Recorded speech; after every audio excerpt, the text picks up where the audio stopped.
Hello friends, welcome to Sri Sai Selam channel. இன்னைக்கு நம்ம என்ன பார்க்க போறோம்னா சிப்பி காளான் வச்சிட்டு நம்ம எப்படி கிரேவி செய்யறதுன்னு பார்க்கலாம். இங்க பாருங்க. இந்த காளான் வச்சிட்டு நம்ம எப்படி செய்யறதுன்னு பார்க்கலாம். இப்போ இந்த வந்து காளான் வந்துட்டு ஹாட் வாட்டர்ல லைட்டா salt போட்டு நம்ம வாஷ் பண்ணி எடுத்துறலாம். இப்போ பாருங்க நம்ம ஒரு panல கல்லெண்ணெய் விட்டுக்குறோம். கொஞ்சமா கல்லெண்ணெய். இதல வந்துட்டு கொஞ்சமா சோம்பு சின்ன துண்டு பட்டை 2 லவங்கம் சின்னதா ஒரு பிரிஞ்சி இலை இதெல்லாம் போட்டுறலாம்.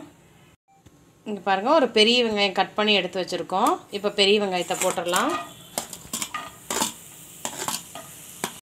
இப்போ பாருங்க சிப்பி காளான் இப்படி தான் இருக்கும். நம்ம அப்படியே இத இப்படி பிச்சு எடுத்துறலாம். இந்த மாதிரி இதே மாதிரி எல்லாத்தையும் இப்படி பிச்சு எடுத்துட்டு நம்ம சுடு தண்ணில போட்டு வாஷ் பண்ணி எடுத்துறலாம். இது பாருங்க இந்த மாதிரி சுடு தண்ணில போட்ட உடனே எடுத்துறலாம். இப்ப பாருங்க ஒரு சின்ன துண்டு இஞ்சி நம்ம பூண்டு ஒரு 10 பல்லு இத போட்டு ஃபர்ஸ்ட் அரைச்சிரலாம். இப்ப இஞ்சியும் பூண்டையும் இதல அரைச்சிட்டோம். இப்ப பாருங்க ஒரு 10 சின்ன வெங்காயம் நம்ம போட்டு இதிலேயே அரைச்சிரலாம்.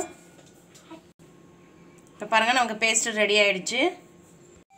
இப்ப வெங்காயம் வணங்கியாச்சு. நம்ம ஒரு தக்காளி மட்டும் கட் பண்ணி வச்சிருக்கோம் சின்ன சின்னதா. அத போட்டு நம்ம வதக்கிரலாம். இப்ப பாருங்க நம்ம தக்காளி வதங்கிருச்சு. இப்போ நம்ம இஞ்சி பூண்டு வெங்காயம் இதெல்லாம் அரைச்சு வச்சிருக்க பேஸ்ட் நம்ம போட்டுறலாம். போட்டுட்டு நல்லா வதக்கி விடலாம்.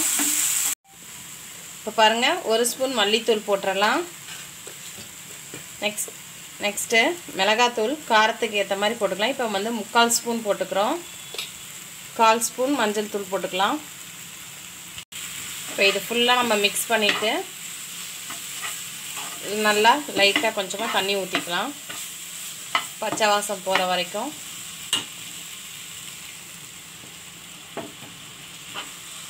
நல்லா வதக்கி விட்டுக்கலாம்.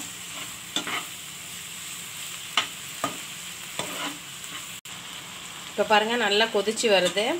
இந்த ஸ்டேஜ்ல நம்ம வந்து சுடு தண்ணில வாஷ் பண்ணி வச்சிருக்க மஷ்ரூமை வந்து இதல போட்டுறலாம். போட்டுட்டு இது நல்லா கிளறி விட்டுக்கலாம். இப்போ வந்துட்டு நமக்கு தேவையான தண்ணி இதல ஊத்திக்கலாம். இப்போ பாருங்க நல்ல கிரேவி கெட்டியா இருக்கு. நமக்கு தேவையான அளவுக்கு தண்ணி ஊத்திக்கலாம்.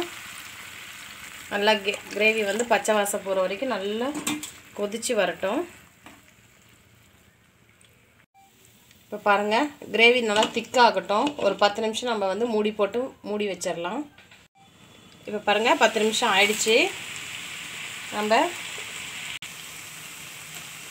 இப்போ இந்த ஸ்டேஜ்ல நம்ம வந்து 1/4 டீஸ்பூன் கரம் மசாலா போட்டுக்கலாம். கரம் மசாலா நம்ம எப்பவுமே லாஸ்டா போட்டா தான் நல்லா டேஸ்டா இருக்கும். இப்போ பாருங்க 10 பல்லு நம்ம வந்து முந்திரி எடுத்து வச்சிருக்கோம். இப்போ இத நம்ம அரைச்சிரலாம். இப்போ பாருங்க நம்ம முந்திரி அரைச்சிட்டோம். இந்த பேஸ்ட் நம்ம இதல ஊத்திரலாம்.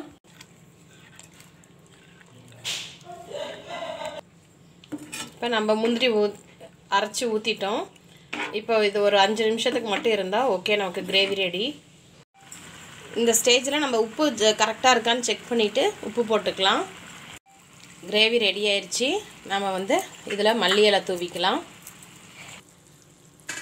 கிரேவி பாருங்க சூப்பரா ரெடி ஆயிருச்சு. இதே மாதிரி நீங்களும் உங்க வீட்ல ட்ரை பண்ணி பாருங்க. இந்த வீடியோ உங்களுக்கு பிடிச்சிருந்துச்சுனா லைக் பண்ணுங்க, ஷேர் பண்ணுங்க, கமெண்ட் பண்ணுங்க, மறக்காம Subscribe பண்ணுங்க. Thank you for watching.